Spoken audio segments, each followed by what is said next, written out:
நம்ம தொகுதியில ஜிகேன்னு ஒருத்தர் எம்எல்ஏ எலெக்ஷன்ல போட்டி போட போறாரு. அவருக்கு இங்க நான் தான் எல்லா உதவியும் செய்யணும். அதனால அவர் என் மேல பாசம் வச்சு அன்பளிப்பா 10 லட்சம் ரூபாய் பணத்தை கொடுத்தாருடா. அன்பளிப்பே 10 லட்சமா? யாருங்கயா அவரு? அவரை நானும் சந்திக்க முடியுமா?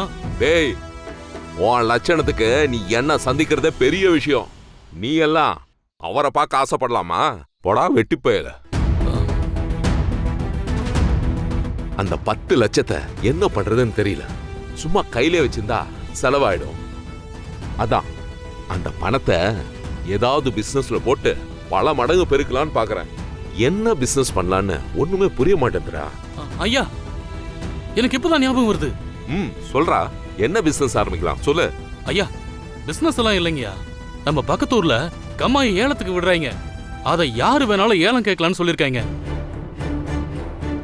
பக்கத்தூர்னா எந்த ஊரு? அதாங்கயா, பாப்பாக்குடி. பாப்பாக்குடி கம்மாயா? சரி, பாப்பாக்குடி கம்மாய் ஏலத்துக்கு வந்தா நமக்கு என்னடா? ஐயா, அப்படிலாம் சொல்லாதீங்கயா.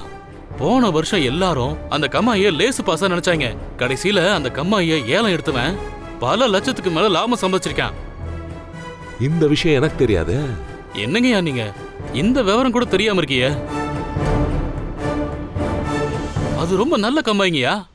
அதுல ஏகப்பட்ட மீன் இருக்கு. இந்த வருஷம் அந்த கம்மாயை ஏலம் எடுக்கிறதுக்கு அவன் போட்டி போட்டுட்டு இருக்கான். எனக்கு தெரிஞ்சு நீங்க அந்த 10 லட்சத்தை போட்டு அந்த கம்மாயை ஏலத்துக்கு எடுத்துட்டீங்கன்னா பல லட்சம் சம்பாதிக்கலாம். அம்புட்டு மீன் இருக்கியாங்க. அதுவும் இந்த வருஷம் மழைக்கு நிறைய மீன் பெருத்திருக்கீங்க. அப்படியா சொல்ற?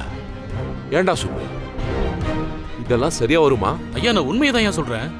அருமையான கம்மாயிங்க அது. அந்த கம்மாயை நீங்க ஏலம் எடுத்தீங்கன்னா கண்டிப்பா பெரிய லாபம் எடுக்கலாம். சரிடா சுப்பு, நீ இப்பவே போய் பாப்பாக்குடி கம்மாயை ஏலம் விடுற ஆளுங்களை பார்த்து நானும் ஏலத்துல கலந்துக்கிறேன்னு ஒரு வார்த்தை சொல்லிட்டு வந்துரு. சரிங்க, நான் இப்பவே போய் சொல்லிட்டு வந்துடுறேங்க. பார்த்து போ. பத்திரம்.